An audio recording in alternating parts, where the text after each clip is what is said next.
नमस्कार मैत्रिणींनो. आज सॅटर्डे आहे जसं की सगळ्यांना माहिती आहे.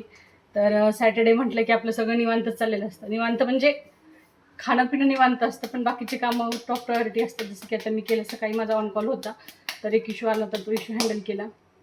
आज शनी अमावस्या आहे म्हणून देवपूजा केली, बघू शकता तुम्ही. आज देवाला तिळाचा दिवा वगैरे लावा असं म्हटलं माझ्या मम्मीनी, म्हणून मग सकाळी तिळाचं तेल वगैरे मागवलं मी ऑनलाईन आणि दिवा लावला. आता माझ्याकडे माझी मावस बहीण आणि तिची फ्रेंड आणि तिचा मुलगा आलेला आहे आणि माझी मुलं सुट्टीसाठी माझ्या आईकडे गेलेली. तर त्यांच्यासाठी स्वयंपाक बनवला. त्यांना पोळ्या, अख्खा मसूरची आमटी, कढी, भात बनवला आणि माझ्यासाठी भाकरी, कारण की नको वाटते आज पोळी, म्हणजे साधी पोळी खायला, तर मी भाकरी बनवत आहे. दाखवते तुम्हाला मला भाकरी जमते की नाही बघा.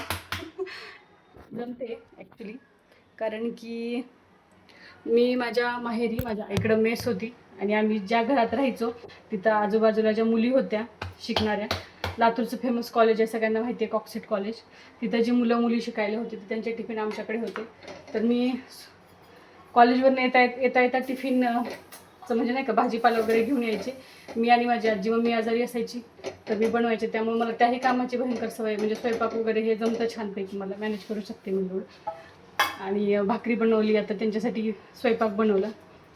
माझी मुलं तिकडे गेली आहेत, त्यांना करमत नाही येतं, तसं म्हणणे की आईने येऊन आपल्यासोबत थोडासा वेळ स्पेंड करा, पण त्यांना माहिती नाही की आईला जमणार नाही. तर कधी कधी सॅड वाटतं त्यांच्यासाठी पण माझे हजबंड आहेत त्यांच्यासोबत, कारण की त्यांचं वर्क फ्रॉम होम असतं, तर ते फुल मॅनेज करू शकतात. त्यांचं ऑन कॉल वगैरे असं काही नसतं.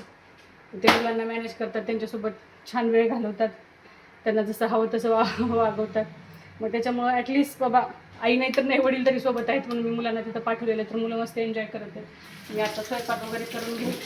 सकाळपासून माझ्याकडं माझी बहीण आलेली, ती बाहेर गेलेली आहे, त्यामुळं मी पण काहीच नाही केलं होतं. चहा वगैरे घेतला आणि बसली होती. तुम्ही बघू शकता ही मी भाकरी बनवलेली ॲक्च्युली, पण आम्ही लातूरचे असल्यामुळे ह्याला भाकरच म्हणतो.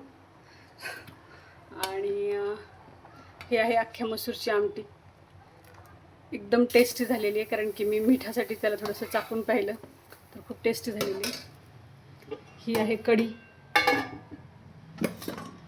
आहेत पोळ्या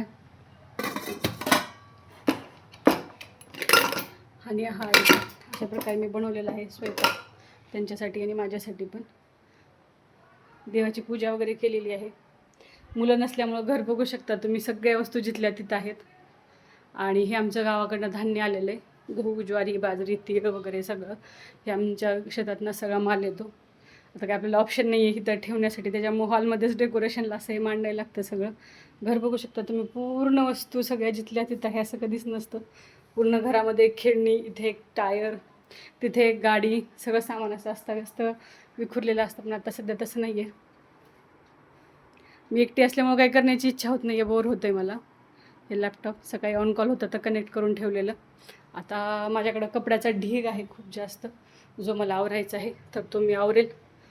तर बघा, हा ते आता माझं दुपारचं टाईमपासचं काम आहे, तर ते मी जेवण वगैरे करून निवांत करेल. हे मुलांची खेळणी बघितली ना, मुलांची खूप जास्त आठवण येते.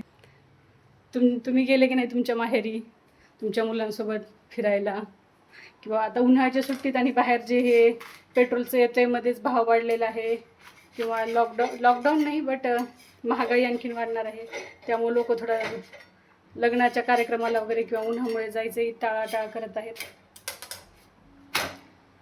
बघा माझी भाकरी कशी छान बनलेली आहे.